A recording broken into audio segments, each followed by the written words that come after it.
You must have heard of a concept called 80-20 rule. And if you have not, then basically the rule is like that: 80% of your results come from your 20% of the effort, or your 20% of the effort might give you 80% of your results.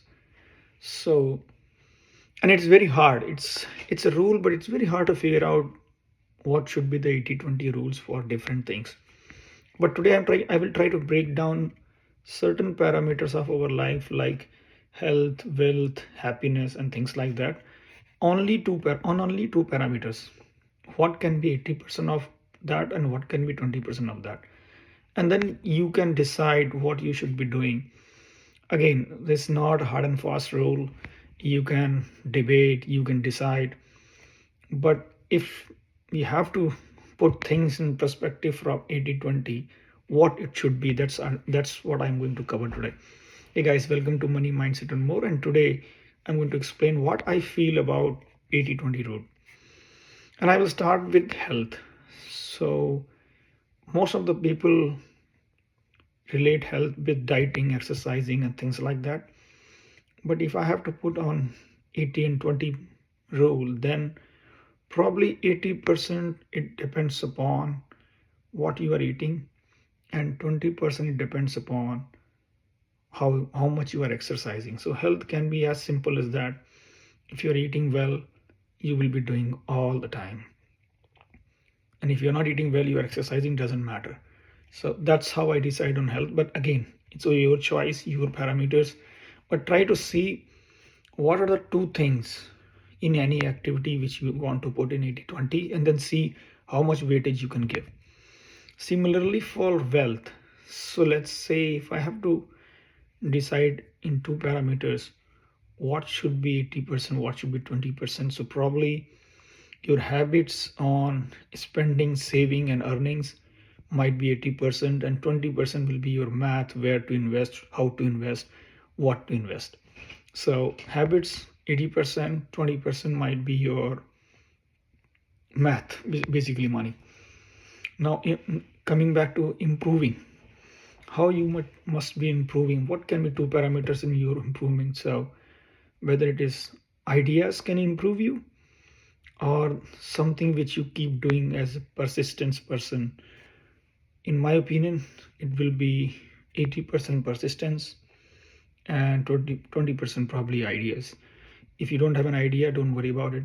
If you're persistent on something which is very common, very simple, you might be far more successful as compared to a person who has a great idea. Now, next one is learning. What can be two things on learning? In my opinion, it will be, to learn something, you have to read, and then you have to understand. So, what should be the percentage? Whether you should be reading more or you should be understanding more. A common scenario is that you have to understand more. So, I would say 80% it depends upon how much you understand, 20% it depends upon what you read and how you read. Again, think for yourself what you feel can be better for you. Next one is happiness. So most of the people in current scenario link happiness with enjoying over the weekend, traveling new places, having new experiences, and things like that. So basically a lot of fun.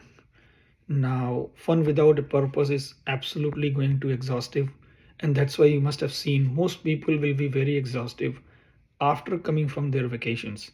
The reason is not that they are exhausted, the reason is that they went for those vacations without any purpose in life. So when you must try to evaluate happiness in your life, you should divide between what is purpose and what is the fun. Probably 80% give it to purpose, and then give 20% to the fun part. You might have much more better happiness index for yourself. Now, next one is relationships. So what should be two parameters on relationships? It's as simple as receiving and giving. Now, most of the relations fell apart or not good because most of the time we think that we should be receiving more and giving less. It's actually other way around. So if you consider a relationship 80% giving from your perspective, 20% receiving, probably you might do better. I'm not telling you to do something like that and just to carry relationships if they are toxic relationship. I have already created a video on that. You should get rid of those relationships as early as possible. But when it comes to your own parameters, how to build relationships and maintain it, you should always focus on 80% giving and 20% receiving. And I'm not talking about monetary terms or something like that. I'm talking about how you spend time, what value you add to them, and things like that. That is far more valuable than money, in my experience.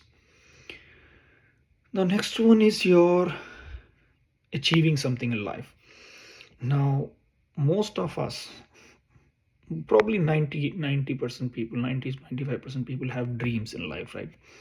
Now, whether dreaming can make you successful and achieve things, or by doing you can achieve it. This is very simple. If you dream a lot and you don't do anything about it, it's all going to be waste. So whatever dreams you have, that should be only 20% of the part of your success. 80% should be you should be doing something about it. So for example, I try to create one video every single day. Now my dream is to become, let's say, known for thoughtful creative content and things like that. Now that's a dream. What I should be doing for it to make a video every single day so that people can listen and I can build an audience over time. That is a doing part. That is the 80% of the work. Now you can follow the same pattern, right?